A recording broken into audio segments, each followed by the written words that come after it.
Hello everyone, I'm Saddest Robot. I'm here doing another Pauper video for you to watch.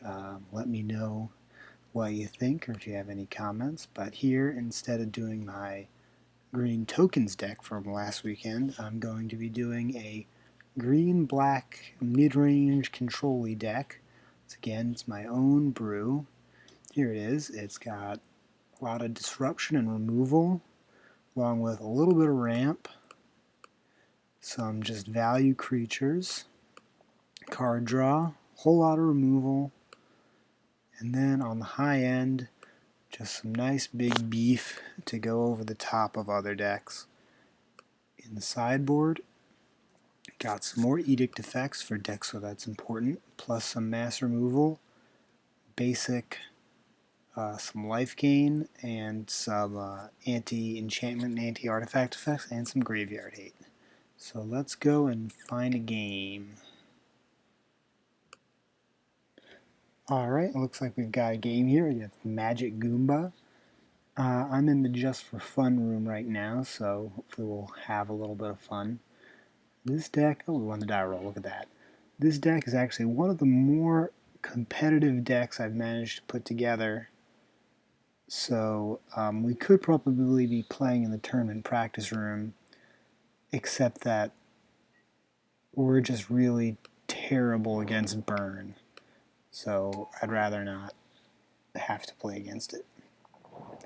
But it looks like he isn't playing burn, so that's great news. We should do pretty well against control. Oh, that's awkward.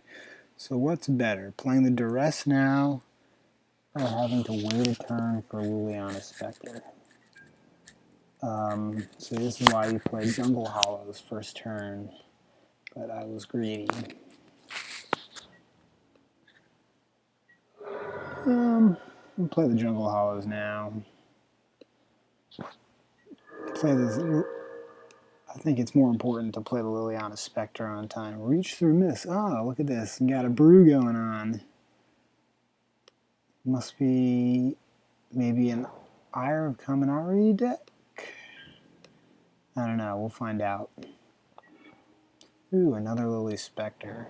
So I think drawing that does reward us a little bit for not playing the duress last turn. Let's see. Does he have a mana leak? No? No? Please? Okay. That's acceptable. I wonder what he's doing. I'm curious to find out. That's one of the fun parts of Magic for me, is seeing all the interesting stuff that other people do. But maybe we'll get a little more information when he discards a card. So, our hand's looking pretty good. Next turn we'll go Lily Spectre again. Really shred his hand. Train of Thought. Okay, so he's Love Train, maybe? I don't know. You don't really see that card that often. Maybe he's some sort of big mana deck? I don't know. Well, we're going to get in there either way.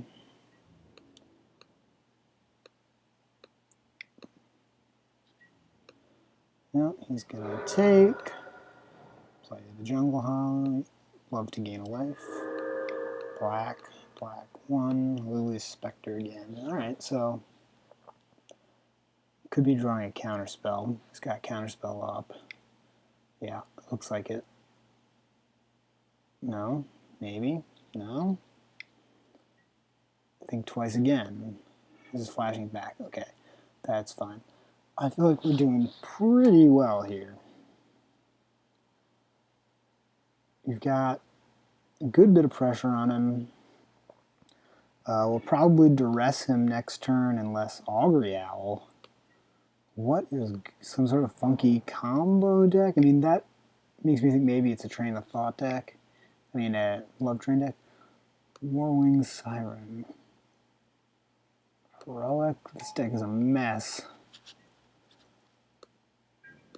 I mean, I guess I feel bad about attacking into Warwing Siren. Pretty good on this board. Let's duress him pre-combat.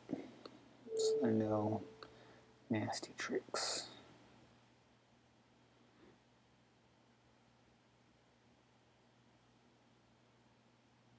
Duress. He's probably not thrilled about that. Liquefy, liquefy. Don't really care about any of those. Clock spinning, don't care. Obsessive search, don't care.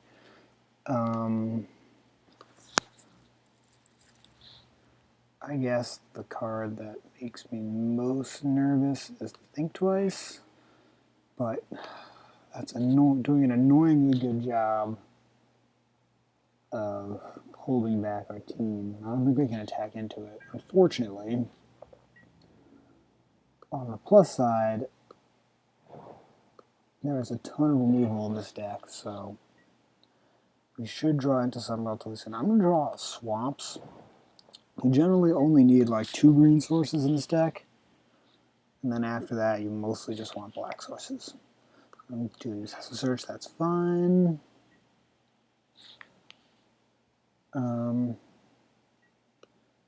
Probably can't attack, no. And great, so now we get to just slam Aurochs Herd. He didn't have anything in there that could counter it, so pretty big game if we get it down there.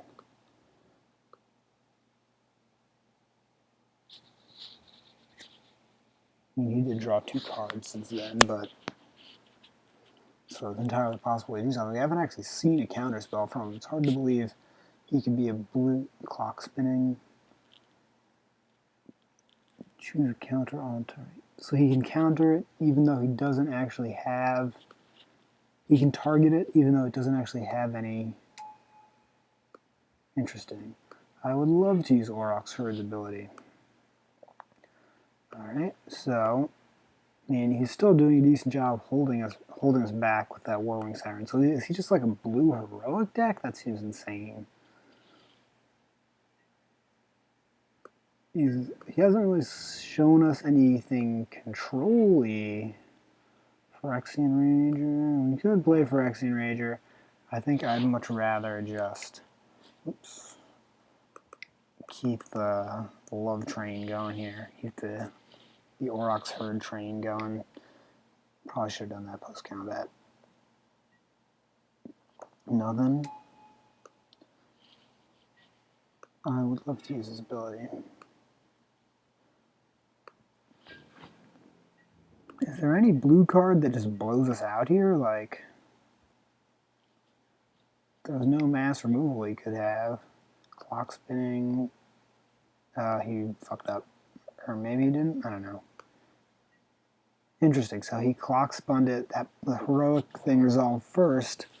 So then he got to put an extra counter on it when clock spin resolved. That's a neat little interaction, I guess. So I'm still not going to attack. That may be a little bit too conservative, but I would rather. I feel like we're just in a really winning spot right now. There's no reason to force our hand when I feel like our odds of winning are getting better every turn. His are getting worse. Clock spinning again. Alright, you're just going to make your guy as big as you want. So he's a clock spinning deck?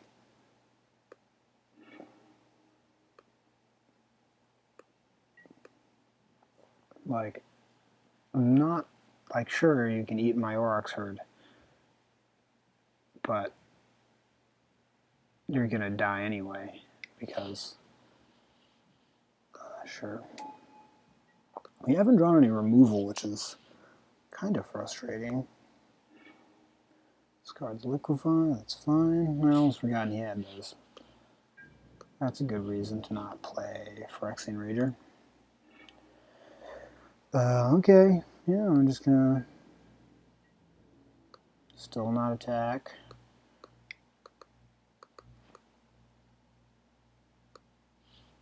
There we go. Last Aurochs. Next turn, I'm willing to go for it.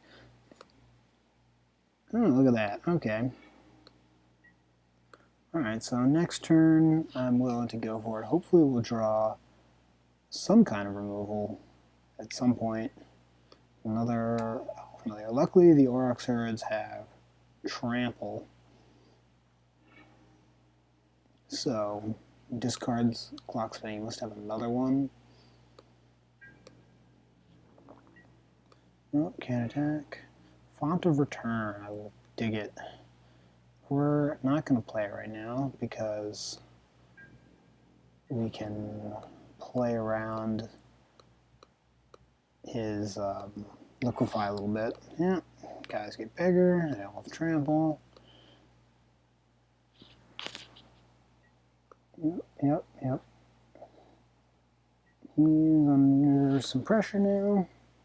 He does have that quicksand. Yep. And one of my guys, trade, take buttload. Take 13. Seems legit. Yep. Alright. I'm going to let him counter a Rager if he wants, because I'd rather have the Font of Return at this point, because resolving the Font of Return is just sort of backbreaking. Yep, and for good measure.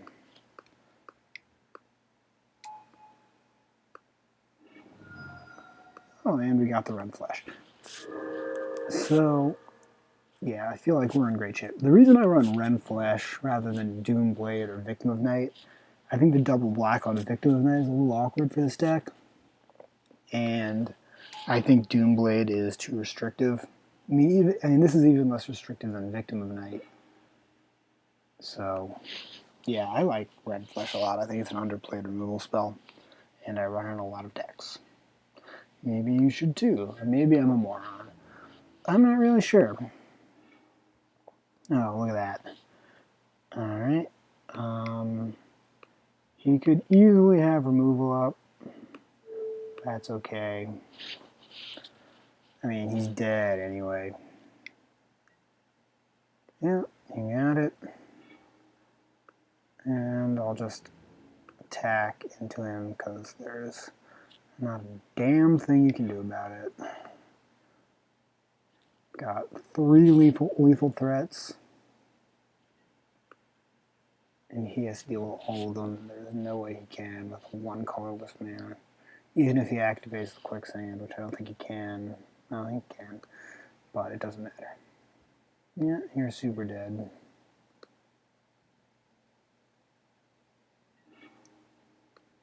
No, you're super dead. He has trample.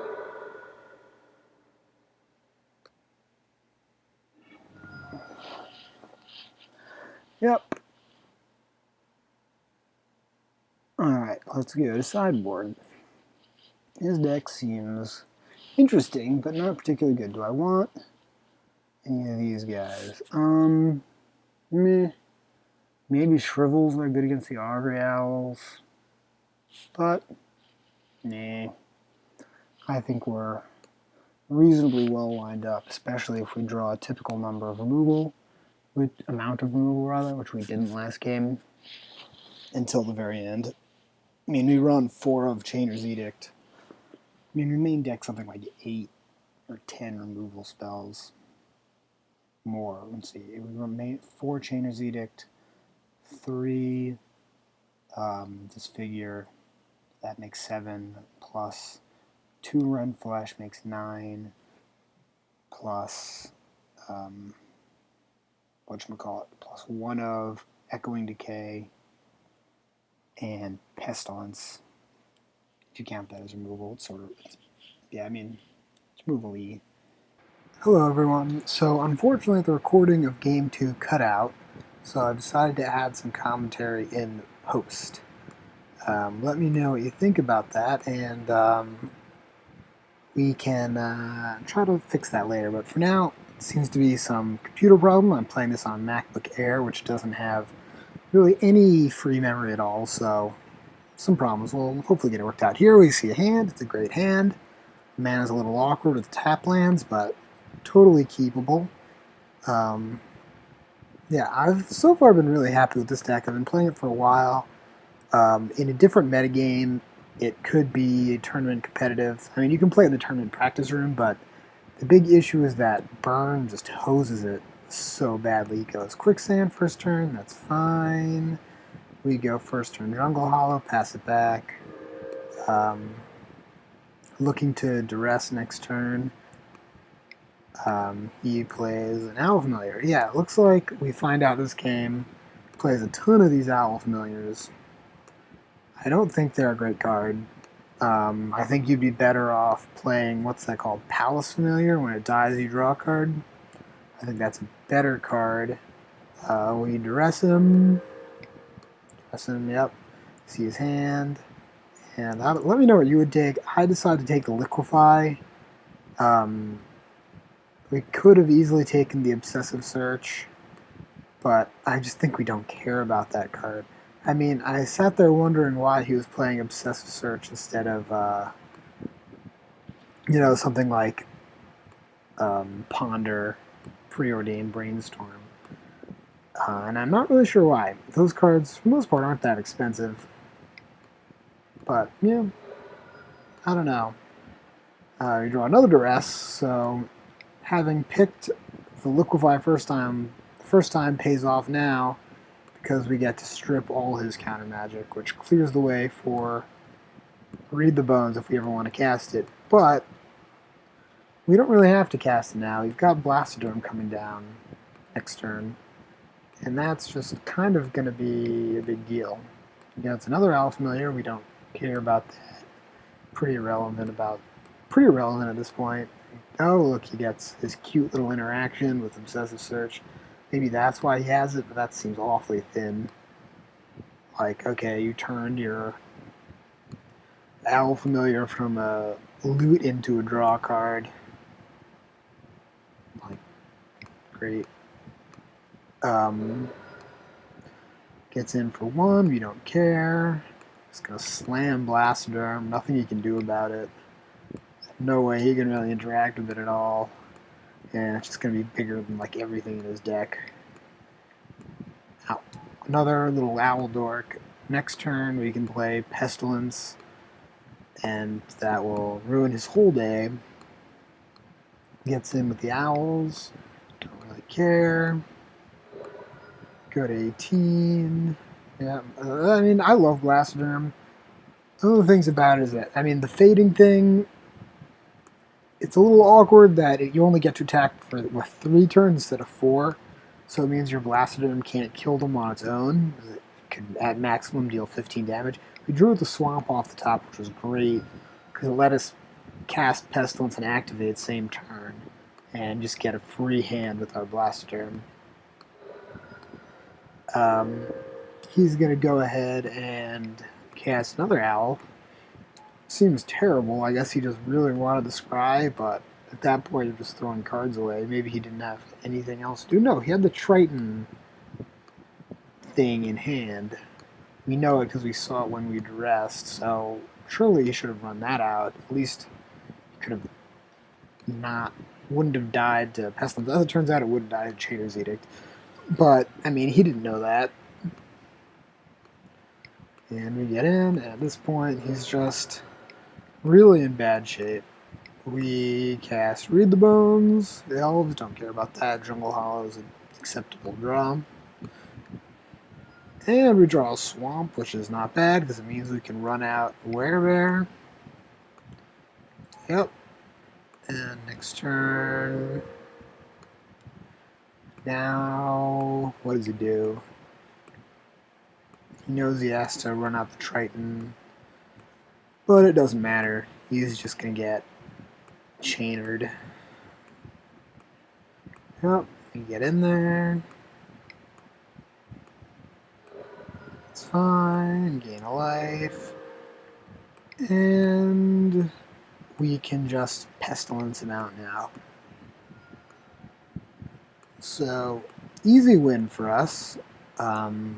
I'm always been pretty happy with this deck.